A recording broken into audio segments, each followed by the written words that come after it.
오늘은 발달장애인에 대한 이야기로 시작합니다. 드라마 이상한 변호사 우영우 덕분에 발달장애인에 대한 관심이 높아졌는데요. 그렇다면 발달장애인들의 현실은 어떨까요? 정부가 처음으로 실태조사를 해봤는데 5명 중 1명은 모든 일상생활에 도움이 필요하다고 답변했습니다.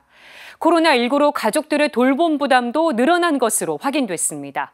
실태조사 결과와 시사점을 김형준 기자가 짚어봤습니다.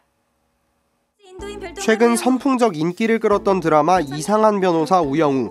자폐 스펙트럼을 가진 주인공이 대형 로펌 변호사로 성장하는 이야기로 시청자들의 사랑을 받았습니다.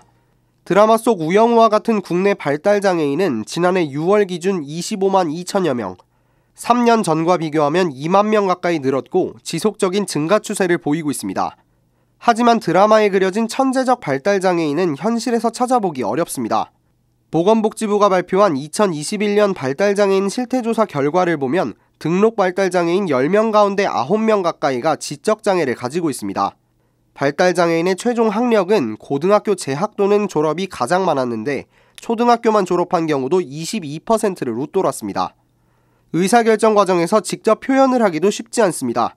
18세 이상 발달장애인 중 직접 의사표현을 하는 경우는 61%였는데 적극적으로 표현할 수 있는 이들은 10명 가운데 1명에 그쳤습니다.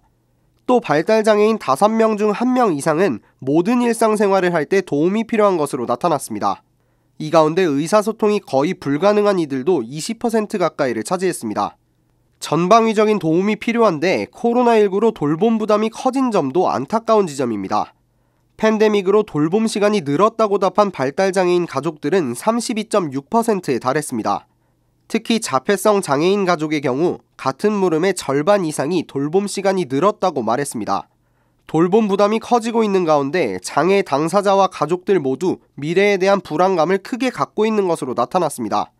발달장애인 3명 중 1명은 혼자 남겨진다는 두려움을 가장 큰 걱정으로 꼽았습니다.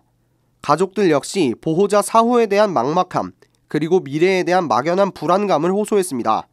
증가하는 발달장애인 그리고 당사자와 가족들의 어려움을 조사를 통해 확인한 정부도 대책 마련에 나섰습니다. 내년도 발달장애인 지원 예산을 올해 대비 447억 원 더 확보했고 낮 시간 활동 서비스 시간을 늘려갈 방침입니다. 최중증 발달장애인을 위해서는 24시간 돌봄 체계도 갖춰나갈 예정입니다.